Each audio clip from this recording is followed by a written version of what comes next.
Big U's downfall is making a lot of people happy, to say the least. He and his crew are finally facing the consequences of their actions, from being accused of running a full-on Mafia-style operation in LA and intimidating people. Mr. Henley operated Big U Enterprises, a mafia-like organization that utilized Mr. Henley's stature and long-standing association with the Crips criminal street gang, businesses, and individuals in our communities. To allegedly killing his own artist and dumping the body. Mr. Henley engaged in a murder of a musician signed to his label in 2021 and dumped the victim's body. And the biggest one of all, being accused of setting up Nipsey Hussle's death. Big U ain't in the hood when Nip come through the hood. The little homies ain't looking at Big U, they looking at Nip, cuz. Yeah, Nip was getting bigger than the set, cuz. And don't nobody get bigger than the set is what I was told. So they killed that. It looks like justice is finally catching up to him. Let's dive in deeper. Even though Nipsey's killer is rotting in prison, a lot of people believe Big U was the real mastermind behind it because he had a bigger motive. For one, Nipsey wasn't the type to be controlled, and Big U was a control freak. Nipsey made that clear in his diss song. Built this on my own and everybody know it's true. Still act like they supposed to have control of what. Also, Nip wanted to unite the community, bringing Bloods and Crips together, even working with an active Blood like YG, which went against Big U's vision. What about like YG and Mustard? And my homies, man. Shout out to YG and Mustard. We clicked up in LA. We got a movement. Push ain't all money in. Is it a movement? YG can come to our hood. He's a Blood. He's from Pyro. He can come to the 60s. I can go over there. I've been over there with my jewelry on and my being myself, and they, you know, they respect it. They love it. I was unheard of. You couldn't do that. You know, so it's different right now. Then, Big U was out here extorting rappers left and right, but Nipsey wasn't having it. Word is, one of the main reasons Big U might have ordered a hit on Nip was because Nip stopped paying him for so-called protection. Everybody know Big U and Nipsey had an argument, homie. Everybody know Big U was shaking Nipsey Hussle down, making him pay protection fee, sorta. Nipsey Hussle got smart and say, I don't wanna pay you $20,000 a month no more. And Nipsey Hussle come up dead. He lost his protection, and the hood killed him. We all know this, homie. Their feud got so bad that Nipsey's brother actually got into a huge fight with Big U and almost took him out. You knock Nipsey out, Black Sam comes out, fires 3-4 shots in the air. He's fresh out the penitentiary. Police sitting right across the street, they see it. They come in, they arrest everybody. Another reason was that Nipsey got too big. Even though Big U was a major figure in the streets, once Nipsey came up, all the attention shifted to him. Let me just say that, homie. Wasn't nobody screaming Big U till he had to get the little homie out the way. It was Nip, Nip, Nip. It wasn't you, Big U. Big U ain't in the hood when Nip come through the hood. The little homies ain't looking at Big U, they looking at Nip, cuz. And in gang culture, nobody is allowed to be bigger than the gang, so they had to take him out. Yeah, Nip was getting bigger than the cuz. And don't nobody get bigger than the is what I was told. So they killed that. And let's not forget that weird video where Big U laughed at a fan saying, "Justice for Nip." Justice for Nip.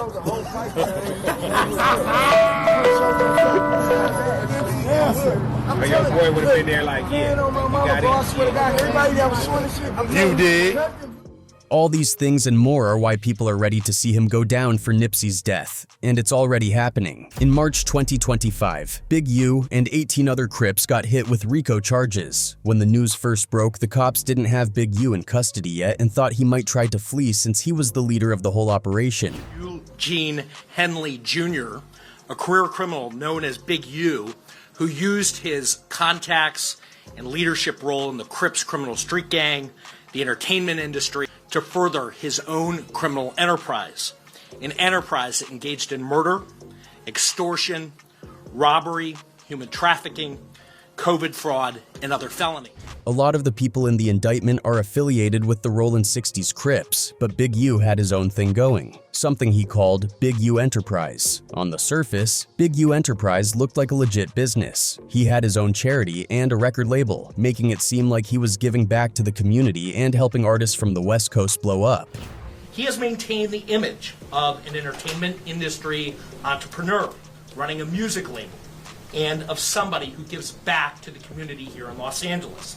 funding a South LA-based charity. But according to the cops, it was all a front. They say Big U Enterprise was actually a Mafia-style organization he used to run his crew, extort people, and silence anyone who crossed him. One of the prosecutors even went as far as to call him a murderer, a thief, a liar, and a cheater. The facts alleged in the complaint paint a very different picture. It is one of a murderer, a thief, a liar, and a cheat, and the criminals that enabled him. One of the wildest details in this case is that Big U allegedly brutally murdered his own artist. Back in 2021, Big U started a record label called Unique Music and signed up-and-coming rappers from the West Coast. One of them was a dude named Rayan Williams, but somewhere along the line, things got messy. Mr. Henley engaged in a murder of a musician signed to his label in 2021 and dumped the victim's body. It's not exactly clear what sparked the tension between them, but what we do know is that Rayan ended up dropping a diss track aimed at Big U, and that may have cost him his life. In the song, Rayan called Big U a bro that made some money, basically downplaying his power, and then took it a step further by saying, "This song can get me killed for thinking ish funny." Even crazier, he rapped about getting shot in the face with a .38 revolver that would leave no trace. Referring to Big U as bro that makes some money, and that unnamed rapper may get shot in the face for thinking that his use of the studio and representation by Unique Music is funny. 5 days after dropping the track, Las Vegas police found his body in a ditch. He had been shot in the face with a revolver, and the cops think Big U is the one who pulled the trigger. The track was eerie given what happened next. Just days later, the rapper was shot in the face. And here's where it gets even darker.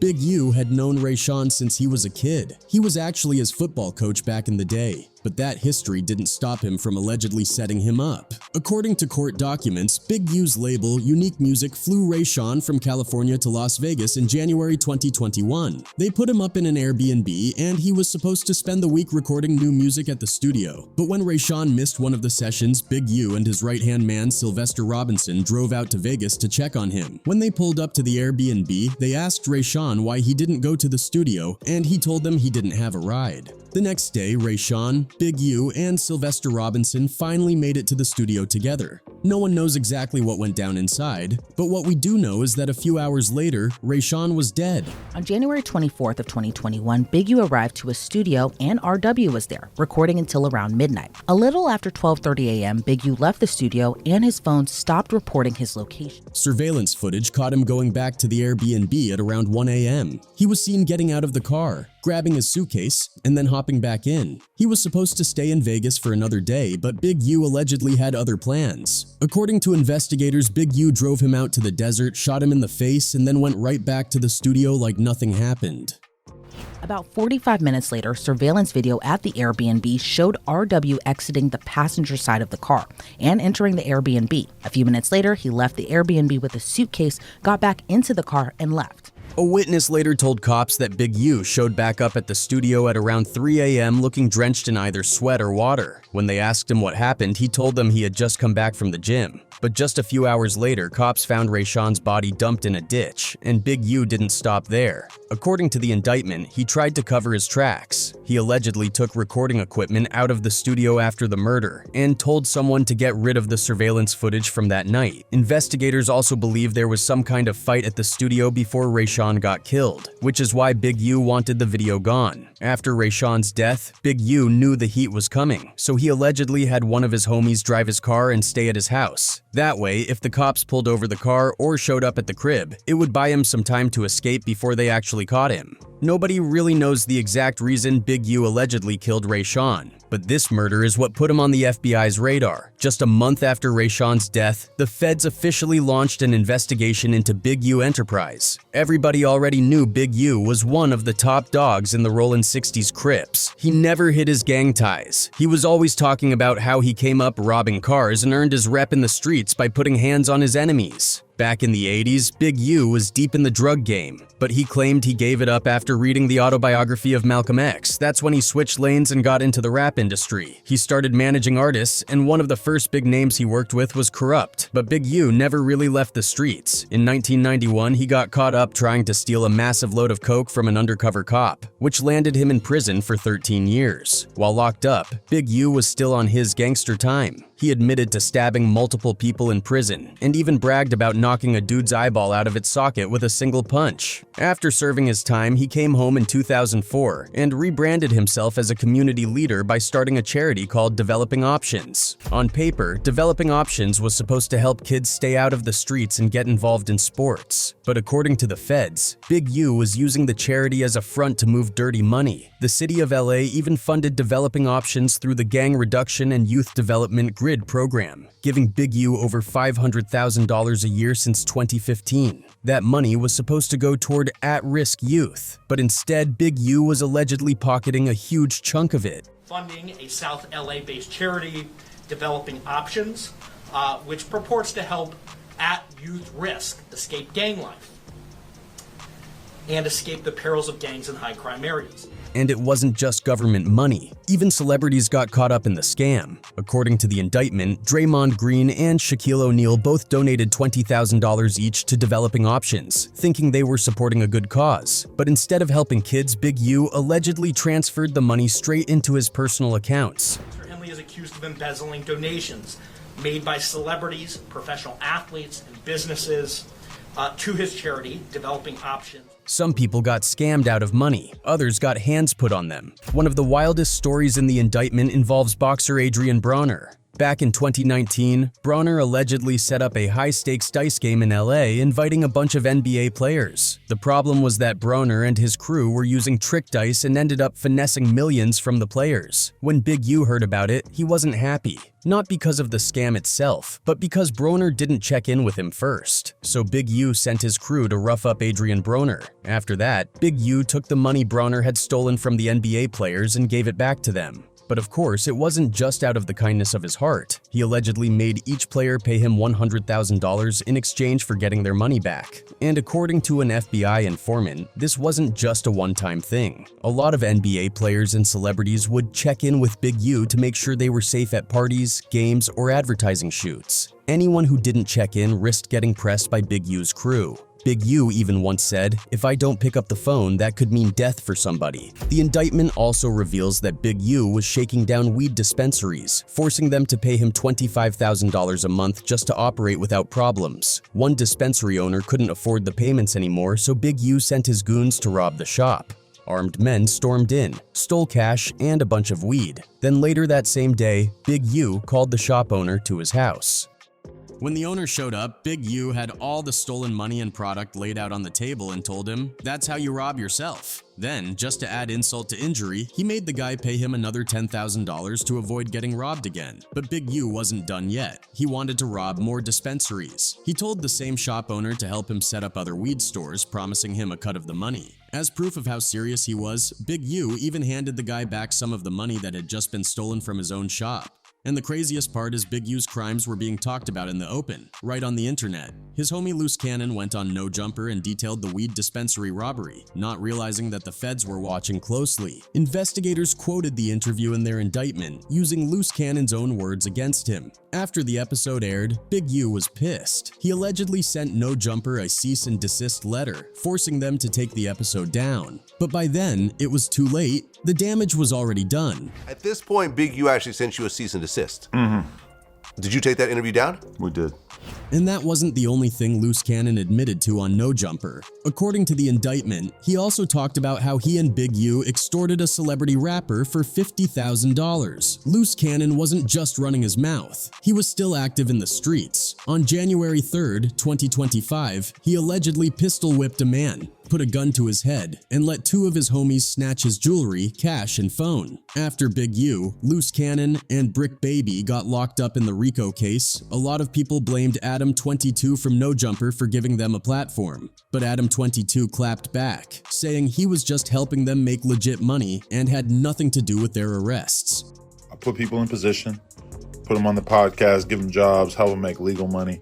A lot of the that people are getting caught up for, especially with Break, it's like, I'm not seeing anything that says anything about stuff that he's done in the last 2 years since he's been with us, right? According to the cops, Big U had his hands in extortion schemes all over the city. One of the wildest incidents in the indictment goes back to 2021, when Big U threw a birthday party for himself at a nightclub. He told the club owners that he was going to bring in some huge rappers like T.I. and Wiz Khalifa, so they struck a deal. Big U would get 30% of the money made at the bar that night, but when Big U and his crew pulled up, things took a turn. Instead of just collecting his cut, he forced one of the club owners into a back room and extorted him for $30,000. The feds had already been watching Big U and his crew for years, and this was just another incident on a long list of crimes they were tracking. They had wiretaps, surveillance, and paid informants, and they were building a solid case. At one point, the feds actually recorded Big U plotting a robbery. It all started when a celebrity rapper got jacked for his studio equipment. Big U heard about it and decided he was going to rob the guys who stole it. Some of the stolen equipment had an Apple AirTag on it, meaning they could track it in real time. Big U and his crew loaded up their guns, tracked the thieves down, and were about to hit the lick. But at the last second, they spotted cops in the area and decided to call it off. That wiretap was a major piece of evidence in the feds' case, proving that Big U was still operating like a crime boss even though he was trying to convince the public that he had changed. But in a different wiretap conversation, Big U pretty much exposed himself. He told someone, "If I ever had a problem with any man, color, creed, king, or kind, the issue would have been resolved. He wouldn't be here, or I wouldn't be here. I'm still who they say I am, and I'll pull up on your block right now and show up and show out. That's what happened to the last dude that thought I retired." The feds also had informants feeding them information from the inside. At one point, an informant actually handed Big U money while undercover. But what Big U didn't know was that the cash was coming straight from the feds. They recorded the whole thing, giving them video proof that Big U was still moving money under the table. Before turning himself in, Big U went live on Instagram to deny everything. He told his followers that all these stories about him were trash and that he was only trying to help his community. According to him, people were just trying to bring him down because they didn't want to see him win. One of the most surprising parts of the whole situation is that Big U's own son is a rising star in the NFL.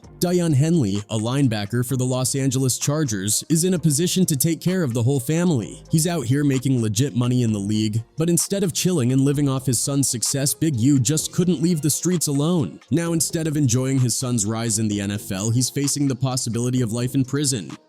Another crazy twist in this story is that some people think Big U could end up getting tied to Nipsey Hussle's murder. Technically, the Nipsey case was already solved. Everyone knows Eric Holder, a Rollin' 60s Crip, was the one who killed Nip in 2019. But over the years, rumors have circulated that Big U might have had something to do with it. Big U and Nipsey had a complicated history. They were both from the Rollin' 60s, and for a while, Big U was actually managing Nipsey. But at some point, they fell out, and there are different stories about what caused the beef. One version says that Nipsey put hands on Big U's niece, who was also his baby mama. Big U allegedly pressed him about it, and tensions started growing after that. Another version of the story says that the fallout happened because Big U took some studio equipment that Nip was using, and Nipsey dissed him on a track called You Don't Got a Clue. Whatever the case, they eventually squashed their beef, at least publicly.